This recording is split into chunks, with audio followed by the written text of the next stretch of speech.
16 horas 59 minutos, 21 grados 2 décimas la temperatura y vamos a hablar de la FIP y de la transparencia fiscal. Soy todo oídas. ¿Cuán transparente está todo? Contame, ¿está medio turbio, medio transparente? ¿Cómo viene? Sí, que es una de las claves para entender a veces la distribución del ingreso, qué es lo que pasa con los países, cómo es la relación entre los países y fundamentalmente qué pasa con la riqueza de los países. Los grandes grupos económicos utilizan lo que se denominan los paraísos fiscales. Los paraísos fiscales son islas o incluso estados, por ejemplo el estado de Delaware en Estados Unidos o algunas islas que dependen de la corona británica. ¿Para qué? Para no pagar impuestos, para eludir lo que se llama planificación fiscal nociva. O sea que la forma para tratar de decir, tengo muchísima plata, no quiero pagarlo, utilizo los paraísos fiscales. Frente a eso uno se pregunta, bueno, las potencias mundiales, los países, van a combatir los paraísos fiscales, porque los paraísos fiscales, en última instancia, lo que hace es que los fiscos de cada uno de los países no recauden, pero no recauden de los que tienen más plata, de los grupos económicos. Entonces, Argentina combate los paraísos fiscales, incluso en las reuniones del G20, donde dice, bueno, tenemos que ponerle límite a los paraísos fiscales. Entonces, un aspecto no muy conocido, pero que vale la pena empezar a conocerlo, es que la FIP empieza a tener una estrategia para combatir los paraísos fiscales y fundamentalmente buscar la transparencia del mundo fiscal, o sea, de la estructura tributaria y de los que tienen que pagar impuestos. Y para eso, ahí está. Y para eso, ¿qué necesita? ¿Qué es lo que necesita alguien que quiere combatir los que eluden el pago de impuestos? Información. Y entonces la FIP tiene 3 herramientas fundamentales que, en acuerdo con otros países, para tener información y por consiguiente combatir los paraísos fiscales y la ilusión. Una es que amplió una red de tratados y acuerdos de intercambio de información, más de 30 con otros países, para decir, bueno, si yo tengo acá un grupo económico que transfiere dinero a otro país y no está muy claro para dónde va, si va, bueno, quiero saber. Vamos a intercambiar información. Eso antes no existía. Pero es factible, digamos, porque el paraíso fiscal, el negocio del paraíso fiscal es justamente ser este paraíso para... No, bueno, pero vos haces acuerdos, por ejemplo, con otros países que tienen que ver con, por ejemplo, con Rusia, con Corea, con Ucrania, con India, con Uruguay. Entonces vos decís, bueno, porque en uno de los métodos de esa evasión es ir primero a otro país y después ir al paraíso fiscal, porque de esa forma empezás, es como borrar rastros. ¿Viste cómo hacen los delitos? Y entonces vos tratando de borrar rastros. Bueno, entonces Argentina a través de la FIP hizo una expansión de una red de tratados y acuerdos de intercambio de información. Segundo punto, también muy importante y líder Argentina en la región, que se adhirió al Convenio Multilateral de Asistencia de Administración Mutua, que esto es también una herramienta fundamental de cooperación internacional. Otros países de Latinoamérica todavía no lo hicieron. Argentina es el primero. ¿Por qué no? ¿Cuál sería la razón por no hacerlo? Y bueno, todo tiene una vinculación con lo que es el poder económico. Y entonces, ¿cuánto molestás a ese poder económico? Digamos, sería eso, claro. Bueno, y una tercera, vos podés hacer acuerdos, vos podés adherirte, pero a la vez vos tenés que armar algo a nivel local. Tener una división propia para decir, bueno, la información que recibo o la información que yo reclamo para evitar que los grandes grupos económicos evadan el pago de impuestos, vos tenés que armar una estructura. Y esto es lo que se armó el Departamento de Gestión de Información Internacional. Me parece que esta es una estructura muy importante, todas estas herramientas, porque más allá de los discursos, y esto es uno de los puntos esenciales, uno escucha muchos discursos en la reunión del G20, escucha muchos discursos de los grandes líderes mundiales diciendo combatimos a la evasión, no nos gustan los paraísos fiscales. Bueno, todo eso son quejas o son todo discursos. El tema es la acción.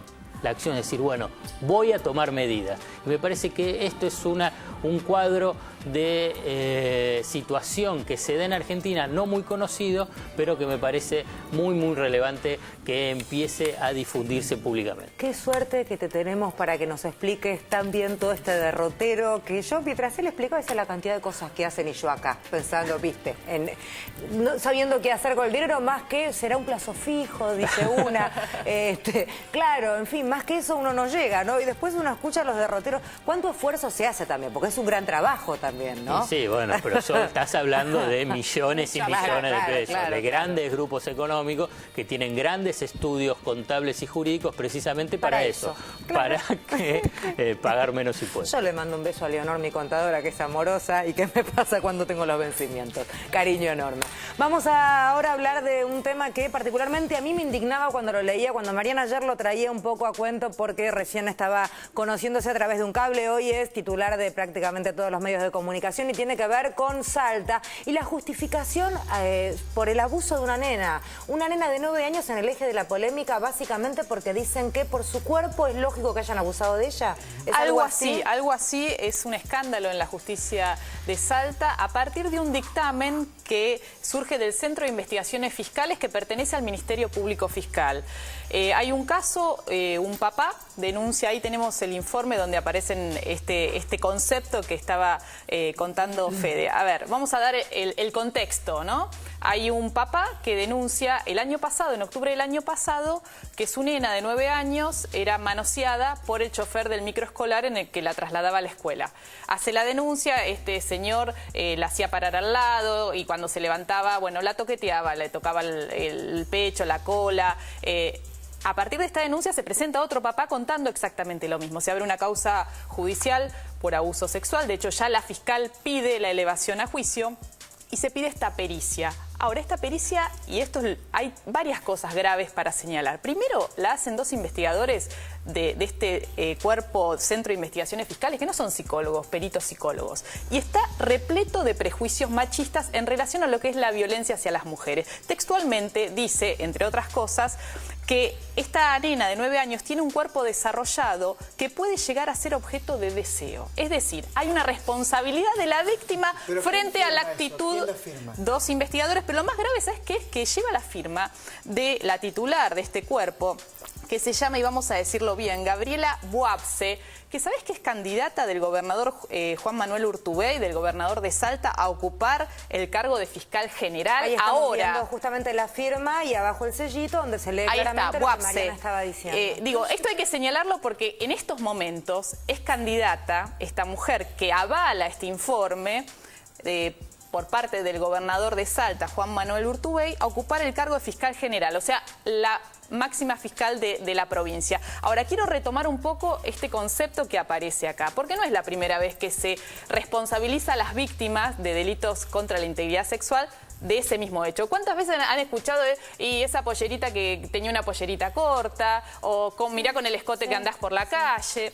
Bueno, esto, digamos, de alguna forma, lo que subyace en esta idea, dice que algo hizo esa mujer para ser abusada. En este caso, bueno, tenía un cuerpito desarrollado. A los 9 años tenía un cuerpito desarrollado. 9 años, Mariana tiene 9 años. No, pero así tenga 40. Pero es una locura. Es una locura a los 40, es una locura a los 20, es una locura... Pero a los 9 años. Es una barbaridad. O sea, no tiene razón de ser. O sea, a mí no lo que me resiste el menor impacta análisis. básicamente es que esté firmado por alguien que debe representar la ley, que debe representar la ecuanimidad, que debe representar la falta de prejuicio. Digamos, a mí me impacta que esa gente sea la que administra justicia. ¿Sabés qué pasa? Que la justicia, lamentablemente, todavía está muy imbuida de prejuicios, muchos de ellos machistas, y en este sentido yo quiero destacar un trabajo importante que se está haciendo desde la Corte Suprema de Justicia, trabajando en incorporar lo que es la perspectiva de género, con cursos y talleres para empleados, fiscales y hasta los jueces y magistrados de los altos tribunales en todo el país. Están replicando, va de a poco, es un trabajo hormiga. Pero estos prejuicios los encontramos, fíjate que el fallo del otro día que comentábamos de Caleta Olivia justamente era lo contrario, el que tenía que ver con que, digamos, la mujer no se lo había buscado, o sea, el hombre que alegó emoción violenta, claro, y no le dieron lugar a ese tipo de figura y tuvo una condena como corresponde cuando dijo que se puso nervioso al golpear a su mujer, bajarla de un auto. Porque suponía que la había visto con otro. Bien. Y era su exmujer. Digo, permanentemente se encuentran fallos lamentablemente imbuidos de estos prejuicios machistas. En este caso salta a la luz porque alguien lo difunde, pero muchas veces no te enterás y llegas a, digamos, llega a una instancia incluso sentencias que están, digamos, teñidas de estos prejuicios machistas que hay que, por supuesto, revertir. Ahora, yo te hago una pregunta, con total humildad, lo digo sin saber. ¿Qué pasa con la persona que está, el del otro lado, el que ve en esa chica nueva? ¿Dónde está el Estado para ver qué le pasa a ese tipo? Bueno, ese es otro tema, porque acá ¿cómo puede ser? Ese es otro tema. Pero acá, digamos, hay una causa judicial, de hecho ya la fiscal pidió la elevación a juicio. El punto es que cómo la propia justicia va a emitir un informe responsabilizando, en este caso una niña de 9 años, pero lo mismo la edad que tenga, a una víctima de un delito contra la integridad sexual del propio hecho del cual es víctima. Pero claro, es ridículo. Es el típico algo habrás hecho que también remite a la última dictadura militar, ¿no? De que sea el que la víctima es responsable de la propia violencia que sufre. Pero sí, si hay que ponerle un plus, que tenga 9 años es un plus más, si se quiere. Es más horroroso. Sí, siempre está mal pensar lo otro, pero 9. Absolutamente. ¿Con qué seguimos?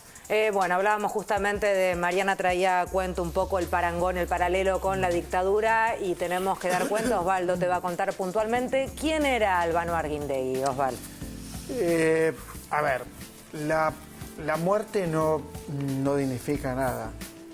Digamos, Álvaro Arguindegui fue ministro de Interior de la más sangrienta dictadura militar, que no hace falta caer en lugares comunes y explicar de qué se trata, todos lo sabemos.